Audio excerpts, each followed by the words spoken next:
Ever get that feeling with a book where you know the main story, but you just sense there's so much more going on underneath, like all these hidden connections? Mm-hmm. That's exactly the kind of deep dive we're doing today with Clare Leslie Hall's novel, Broken Country. It just came out in 2025. We're not just, recapping the plot. No, definitely not. We want to really get into the weeds, examine how all these relationships and the big moments, the pivotal events, really shape these characters' lives. Exactly. We're using Broken Country itself as our guide. And the goal is to really trace that intricate web of human connection. The book gives us so many different viewpoints, and it's got this real emotional depth. Yeah. So we want to unpack that for you, look at the complexities in detail, but hopefully, without making it too overwhelming. Okay, let's dive right in then. The central romance, right, Beth and Gabriel, back in 1968, it's intense, but it's doomed from the start, really. What made it so potent? You have those secret meetings, the candlelit path. Well, I think part of it is because it was secret, That forbidden element often amps things up. Yeah. But it wasn't just that. The book really emphasizes the pressures around them. Right, societal pressure, family, Tessa disapproving. Exactly. And their shared love for literature. That suggests a real meeting of minds, not just physical attraction. It was deep, that connection in his college rooms, talking about books. It felt like a different world. Which is such a stark contrast to her relationship with Frank, isn't it? That seems built on something completely different. Completely. With Frank, it's grounded in years of friendship, their shared life, the farm, its comfort, its stability. Maybe something she really needed after the whirlwind with Gabriel. Yeah, that makes sense. And that little detail, Frank giving her the pressed flower early on, it speaks volumes, doesn't it? It's gentle, enduring affection. Not fireworks, but something solid. Something real and rooted in their everyday life. Precisely. A foundation built on shared history, mutual support. But then, much later, things shift dramatically.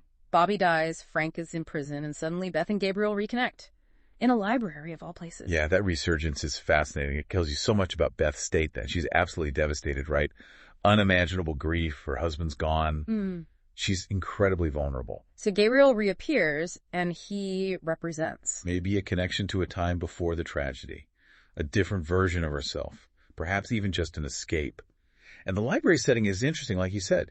It echoes that initial intellectual spark they had. Maybe she was seeking that kind of understanding again, intellectual, emotional, during a time of just immense pain. Which leads to that incredibly raw line from Beth. People say you can't love two people at the same time, but you can, and I do. I love you, and I love Frank. Let's unpack that. How can we understand what she's feeling there? Oh, that line is just... It's the absolute heart of her conflict, isn't it? It completely pushes back against the simple idea that love has to be exclusive. Yeah, it really does. It suggests love isn't just one thing. Maybe her love for Gabriel is tied up with passion, intellect, that echo of the past. While her love for Frank is about shared life, history, comfort, the farm. So it's not that one negates the other. Exactly. It highlights how messy and contradictory human emotions can be. It forces you, the reader, to ask, is love finite? Or can it expand? Can you love different people for different reasons all at once? It's a powerful moment. Okay, let's shift focus slightly to the tragedy of Bobby. The book really paints him as this bright light, doesn't it? So connected to the farm, excited about his birthday. Absolutely. He's established as the center of joy, the future of the farm in a way. Yeah. All those details, his excitement, his connection to the place, they really emphasize the scale of the loss when it happens. And that detail about him being born during a storm. Is there symbolism there? You can certainly read it that way, perhaps foreshadowing the turbulent impact his life and death would have. He represents innocence, the future, those deep family ties that are just central to the whole story. And then the accident itself, the falling oak tree. It's so sudden, so brutal. What's the immediate fallout for Beth and Frank? It's catastrophic. It just shatters their world instantly. For Beth, it's the ultimate loss, changing her fundamentally. For Frank, it's grief compounded by this profound guilt. Guilt, because it happened on the farm. Perhaps a feeling of responsibility, maybe, that he couldn't protect his family on his own land. And while the shared grief initially binds them, the way they grieve starts to drive them apart. Frank's silence is particularly telling. Yeah, let's talk about Frank's reaction. The silence and then that act of trying to burn the tree stump, it feels almost primal. It does. The silence probably comes from shock, helplessness. Frank's a man of the land, a man of action, right? Right, not necessarily words. Exactly. And this is something he can't control, can't fix. So the silence is maybe all he has. Mm-hmm. And trying to burn the stump, that feels like a desperate attempt to destroy the source of the pain, to lash out physically because he can't articulate the grief verbally. Trying to regain some control. Maybe. Or just erase the physical reminder of the tragedy. It's raw grief expressed physically. And Bobby's memory just hangs over everything afterwards, doesn't it? Especially in Beth's later interactions, like with Leo, Gabriel's son. That detail about Leo looking at Bobby's photo. It's striking, isn't it? Bobby becomes this constant presence, this ghost in Beth's life. Her relationship with Leo is definitely seen through that lens of loss. What does Leo's fascination signify, do you think? It suggests this echo of the past, maybe. A connection between the lost child and the child who's present. For Beth, seeing Leo look at the photo, it must be incredibly bittersweet.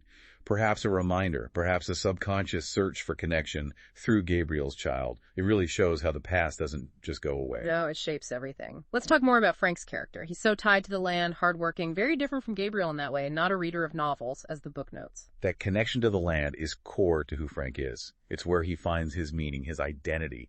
It's physical, practical work. And that definitely shapes his actions. He expresses himself through doing, not talking.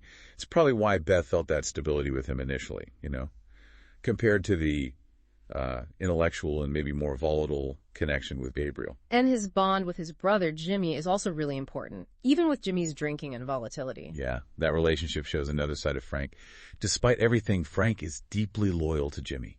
He's always looking out for him, that embrace after Jimmy's drunk. It shows Frank's capacity for forgiveness, his strong sense of family duty. Even when Jimmy makes it hard. Especially then. It shows a real depth of feeling beneath that sometimes stoic exterior. It's a core part of him, that brotherly bond. But Beth's affair puts immense strain on that bond, doesn't it? Jimmy's reaction is crucial. Absolutely crucial. Jimmy feels betrayed for Frank. He sees the affair as this huge violation, a threat to his brother's life and happiness. Right. His anger is fierce. And it really highlights how close they were, how much Jimmy cared. But it also, tragically, pours fuel on the fire. Given Jimmy's own issues and volatility, it sets things up for that awful climax. The climax involving Jimmy's death, and the book leaves Frank's exact role ambiguous. Why do that? What's the effect? Well, that ambiguity is key, I think. It stops us, the readers, from making an easy judgment. Was it an accident? Self-defense? Manslaughter? Murder? We don't get a clear answer. So it keeps you questioning. Exactly. Yep. It forces you to wrestle with the situation's complexities, how memory works under stress, what really happened. It also makes the tragedy feel heavier somehow because the truth is obscured.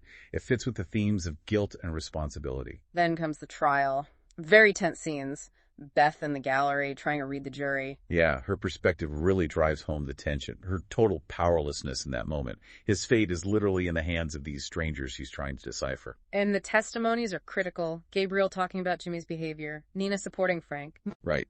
Those different accounts paint conflicting pictures, introduce doubt, offer support. Yeah. They're what the jury has to weigh up. Gabriel's testimony about Jimmy's erratic state is important, but so is Nina's unwavering belief in Frank's character. Which leads to the manslaughter verdict. Not murder, but not innocent either. What does that mean for Frank and Beth? It's devastating, even though it's not murder. Frank goes to prison, ripped away from his life, his land. For Beth, it's this awful mix of relief, it could have been worse, but also overwhelming guilt, worry for Frank, and maybe still uncertainty about what really happened. So no real closure. Not at all. The verdict itself is ambiguous in a way. It casts this long shadow over everything that follows, their relationship, their standing in the community. It's a heavy consequence. Let's touch on some other relationships. Beth and her friend Nina. Nina was engaged to Jimmy, yet she supports Beth. Nina's role is really important. She represents female friendship, solidarity. Her support for Beth, despite her own connection to Jimmy, is quite powerful. Yeah, it shows real strength. It shows how complex those bonds can be, surviving tragedy and conflicting loyalties. Nina is a rock for Beth when she desperately needs one. And then there's Gabriel and Louisa Scott. They eventually marry. How does that relationship fit in? Well, it shows life moving on, doesn't it? People find new paths. Beth feels jealous initially, which is understandable. Of course. But then learning they weren't having an affair back when she and Gabriel were first together, maybe that offers a small bit of clarity, removes one layer of past anxiety for her, their later marriage, their son. It just underlines that the past, however intense, doesn't completely dictate the future for everyone. Life finds ways to continue. The book also subtly weaves in the social context, right? The village dynamics, class differences, like Gabriel being posh. Yeah, it's definitely there in the background. Those class differences might have added to the initial barriers between Beth and Gabriel. And Beth's own ambitions, wanting to go to Oxford, bumping up against the limitations for women at that time. Sure. It adds another layer. It shows how these personal dramas don't happen in a vacuum. They're influenced by the society around them, its expectations and constraints. So pulling it all together, we see these major themes playing out. Love, loss, guilt, forgiveness. Absolutely. The novel explores love in so many forms. Passionate, companionate, familial. Loss is just pervasive. Bobby's death is the huge one, but there's also the loss of relationships, the loss of innocence. And guilt seems to weigh on everyone. It does. Beth carries guilt over the affair, its consequences. Frank carries guilt over Bobby and maybe over Jimmy, too. Even Gabriel might carry some weight from the past. Is there room for forgiveness? The book doesn't tie it up neatly with a bow, but there are hints. The later interactions between Beth and Gabriel, the eventual birth of Beth and Frank's daughter, Grace, they suggest a possibility of healing, maybe reconciliation, even if it's complicated and incomplete. So looking back at this deep dive into Broken Country, it's really clear how much is packed into this story. It's far more than just the plot points. Oh, absolutely. Clare Leslie Hall gives us this incredibly rich, intricate look at human relationships, how choices echo, how events reverberate. What stands out is how real the characters feel. They're not heroes or villains, they're just people, flawed, making tough choices under immense pressure. Exactly. And digging into the details, you really start to understand their motivations, the web connecting them all. Yeah, those aha moments come when you see how one decision, one event just ripples outwards and changes everything for everyone. It makes you think, doesn't it? After really exploring all these layers, what does it tell you about how we as people cope with profound loss? How do we navigate these incredibly complex connections we form? That's a great question to leave our listeners with. How does the past continue to shape us, and can we ever truly move beyond it? It really lingers. Definitely food for thought. We hope you've enjoyed digging into the details of Burning Country with us. Thanks for joining this deep dive.